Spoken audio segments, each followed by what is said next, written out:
I don't have to remind you how far games have come visually, and this will only get better.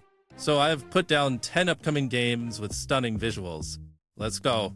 At number 10, we've got Hell Is Us, which kind of feels like Dark Souls mixed with Sonic Frontiers enemies, though it's likely going to be a whole lot more intense than that. I'm joking about the enemies looking like they're from Sonic Frontiers, but seriously, they have that weird nightmarish aesthetic. I've had actual nightmares that look exactly like these things, so it's kind of fun or terrifying to get to face them in a game.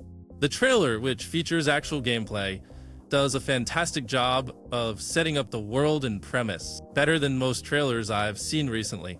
What we're looking at is a surrealist action game that focuses heavily on melee combat. People are calling it a Souls-like, but I'm not entirely sold on that label. It feels a bit different. There's also a big focus on exploration, which isn't exactly the first thing that comes to mind with Souls games. The marketing materials describe Hell Is Us as an action-adventure game, even though we don't have a solid release date yet. It's coming to PlayStation 5 sometime next year, and I'm keeping an eye out for more updates. Next up, we've got Kingdom Come: Deliverance II, and if you played the first game, you know it wasn't just about medieval sword fights. It was a crash course in how hard life was back in the day. The original was all about realism, not just in how it looked, but in how it played. You had to feed your character, keep them alive, and deal with stats like you were managing a medieval sim. It was a blend of historical accuracy and deep storytelling, all set in the muddy, gritty world of Bohemia. And let's be honest, half the game was you figuring out how to survive while wearing armor that made you feel like a walking tin can. Now, with Kingdom Come: Deliverance II, the developers are going even harder on the realism. From what we've seen, it looks absolutely stunning. The characters are no longer stiff mannequins, but look more lifelike, like they might actually blink at you if you stare too long. The armor is shiny and detailed, and the environments? They're that perfect mix of gritty and beautiful, like a postcard you'd send from medieval times, the reality edition. One of the biggest upgrades seems to be the lighting. Seriously, the lighting looks so good you might forget you're in the Middle Ages and not watching a scene from Game of Thrones. If they keep the slow, heavy crossbows and realistic, deliberate swordplay from the first game, along with all the RPG elements that challenge you to actually think, this game could be a knockout. It's like they took everything that was great about the first game and gave it a medieval glow-up. And the best part? You don't have to wait too long to test your sword fighting skills. It's currently slated for release at the end of 2024. So ready your swords, polish your armor, and get ready to stumble around in the most realistic medieval RPG ever. We got the announcement for Archeage Chronicles, and if you're familiar with the original Archeage, you're probably already intrigued. For those who aren't, Archeage is an MMO that came out way back in 2013 in Korea and hit the West in 2014. They dubbed it a sand park game, meaning it's a mix of sandbox freedom and theme park style guided content. Not a bad way to describe it, honestly.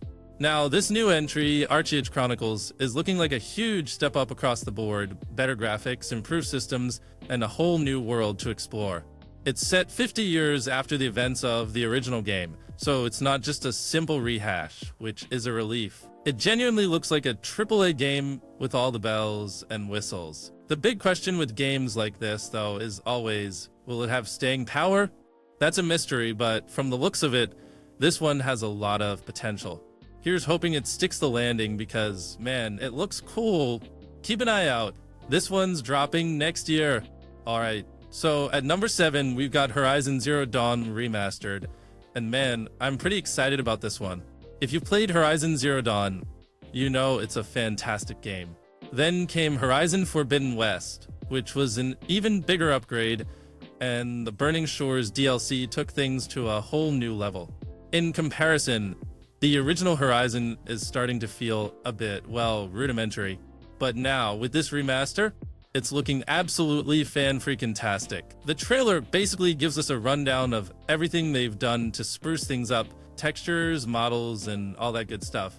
And yeah, it's obvious. The remaster looks significantly better, especially the character models, which were a bit of a talking point in the original. Some of them got hit with the toe face critique, and if you're wondering what that is, well, the faces in the original game sometimes looked a bit like, well, toes. But thankfully it looks like they've fixed that here. It's much more in line with the more recent Horizon games, and the improvement is clear. Take Adult Aloy, for example. It's like night and day compared to the original. And don't get me wrong, the original didn't look bad at all. It's just that, before this remaster, I wasn't exactly thinking, you know what really needs a remaster? Horizon Zero Dawn. But then I saw the PS5 footage and now I'm like, yeah, okay, definitely needed this. And the best part, we don't have to wait too long. It's coming out this Halloween, and pre-orders are already open. Honestly, I can't wait to play it again because it looks stunning. Plus, it's been great to see Sony actually developing more on the Horizon brand, which I felt was kind of overlooked when it first came out.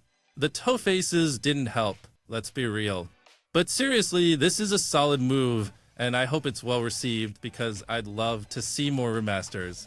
At number 6, we're diving into the exciting world of Monster Hunter Wilds. We just got some shiny new footage, and guess what?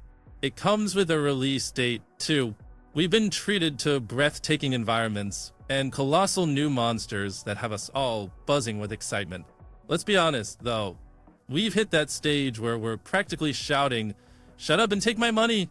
So, when can we get our hands on this beast of a game? Drumroll, please. Capcom has revealed that it's dropping on February 28th next year. Yes, you heard that right. Pre-orders are already live, so you can snag it now and get ready for some epic monster hunting adventures. The buzz around Monster Hunter Wilds is overwhelmingly positive. Seriously, it's like everyone is collectively shouting their praise. The few critiques that pop up are so mild they're practically whispers. With the vastness reminiscent of World, the colorful flair of Rise, and an impressive graphical upgrade, it seems like this game is on track to be a monumental hit. Shifting gears to number 5, let's talk about that viral body cam footage game, the one that had everyone buzzing about a year ago. Developed by a single person, it looked so realistic that people couldn't believe it was actually a game. With its visual effects, unique camera angle, and gritty environments, it gave off this eerie, hyper-realistic vibe. The low-resolution, police-style body cam filter actually adds to the realism. It's grainy, the animations feel fuzzy, and it makes you question what's real and what's not. One cool detail is how the enemy characters' faces are blurred out, giving it this redacted footage feel. The shootouts are quick, loud, and chaotic. None of that Hollywood action movie stuff. Just a few gunshots, and it's over. It feels raw and unpredictable, like a real confrontation would. As of now, we don't have a release date, and it's still a work in progress, but it's already made waves in the gaming world. And, of course, we're seeing other games trying to replicate that style. If you played the first Death Stranding, you probably remember thinking, am I a post-apocalyptic delivery driver, or did I just get lost in the world's most intense hiking simulator? The game's environments were stunning, like Iceland on a really good day, minus the tourists. The mountains, rivers, waterfalls, and foggy skies were so real you could almost feel your hiking boots squelching in the mud. Everything looked hyper-realistic, except for, the ghostly creatures trying to drag you to the afterlife. And then there was Sam Porter-Bridges, who made lugging around 200 pounds of cargo look weirdly cool. Norman Reedus was basically living inside your game console. Now, in Death Stranding 2, they're turning the dial up to 11 on the realism meter. Sam looks even more expressive, like you can almost see him thinking, why did I sign up for this again? And the world. Oh, the world is bringing the drama. We're talking vast deserts, cityscapes drowning in rain, lightning storms that make you want to check if your controller is waterproof, and rivers that look like they're auditioning for a disaster movie. It's as if Mother Nature took a course in cinematography.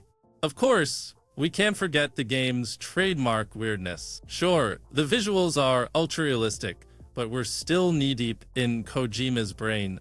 The fantastical elements are back in full force. Ghosts, bizarre creatures, and Troy Baker being an anime ninja. It's ridiculous in the best possible way. Somehow, Kojima Productions manages to blend absurd sci-fi with graphics, so really you might try to wipe the rain off your TV. Next up, we've got Marvel 1943, Rise of Hydra, and honestly, this one feels almost too good to be true. It was first showcased as a major demonstration of Unreal Engine 5's power, and wow, did it deliver? This project comes from Amy Hennig, the creative mind behind Uncharted, so you know the storytelling and gameplay pedigree are top tier. The concept is absolutely wild. Captain America and Black Panther teaming up in Nazi-occupied France. I mean, come on, how cool is that? But here's the twist. It's not the Black Panther we all know. It's actually T'Challa's grandfather, which makes the historical setting even more fascinating. The game will also feature S.H.I.E.L.D., Hydra, and Wakandan spies. From what we've seen so far, the characters are freakishly realistic. Captain America looks more like Captain America than Chris Evans does. And when Black Panther takes off his helmet, the facial animations are mind-blowing, making the interactions between characters feel insanely lifelike. The environments are equally jaw-dropping. The snow, the weather effects, it all looks so detailed. You'll want to put on a coat just watching it. This is all running in Unreal Engine 5, and if the final game even comes close to what's been shown, we're in for something special. Sure, there's a chance the final product won't look quite this polished. There's always that risk, but even the early looks are crazy promising. Bottom line, this game is shaping up to be a real showstopper. Coming up next, we've got Stalker 2, Heart of Chernobyl, and if you're a fan of hardcore survival games, this one's already on your radar. Stalker 2 is staying true to the original, with its intense survival mechanics, resource management, and unforgiving shootouts. It's set in a world where scientific anomalies are as dangerous as the irradiated wasteland you're trying to survive in. But this time around, it's cranking up the graphics. If you've seen any of the reveal trailers, you know it looks absolutely incredible. Lush foliage, realistic lighting, and gritty, immersive environments that really pull you in. Nothing about it is overly flashy. It's just gritty, grounded realism that fits perfectly with the game's tone. It's not about dazzling you with effects, but immersing you in a harsh world where every choice matters. Right now, Stalker 2 is set to release on September 5th, 2024, and I can't wait to get my hands on the final version. And finally, at number 1, the game I've been itching to talk about. This game takes place a whopping 329 years after the events of the first, and while it's still got that samurai core, the vibe is totally different. This time, we're stepping into the sandals of a Ronin, wandering a world that has shifted away from samurai clans into an era of lone warriors. You start off as a hunter in the Manyo region, but pretty soon you're not just chasing game. You become the most wanted person around, with samurai and other enemies gunning, or rather swording, for you. Honestly, it looks incredible. What's especially interesting is the question of whether this counts as a sequel or spin-off. It's set in the same world, but the continuity feels different. Are we ever going to see a Ghost of Tsushima 2? Or will they just follow this new mysterious Ronin character? No release date yet, but it's coming next year, and I can't wait. That's it for today. If you enjoyed this video, hit that like button. If you're not subscribed yet, what are you waiting for? We drop new videos every week, so click that subscribe button and ring the bell for notifications. Thanks for watching. As always, keep gaming, keep laughing. Stay pixel perfect. Gaming pulse out.